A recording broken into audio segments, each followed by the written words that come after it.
Taoiseach. I understand the Taoiseach's back in the country. He should be here taking questions. Minister, the cost of home heating oil has shot up €80 in just 1 month. It's a big blow.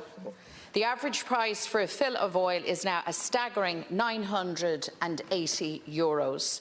And this hike hits more than 1 million households, mostly rural families and the elderly, who rely on oil to heat their homes. And here's the real kick in the teeth, Minister.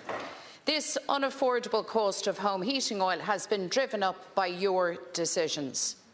€220 of the cost of a fill of oil is already carbon tax, and your planned increases will add a further €150 in the time ahead. It has to be asked, how on earth do you think people can afford that?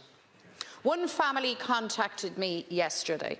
They got a fill of heating oil last week, and they haven't turned on the heating since Friday because they need that fill to last over Christmas and throughout the new year.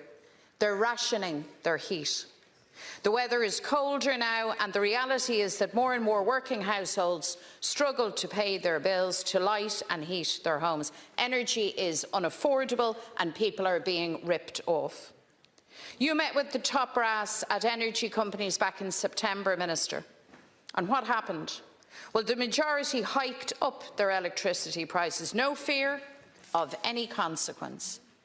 Then, with winter on the horizon and energy bills going up, you chose to cancel energy credits in October's budget.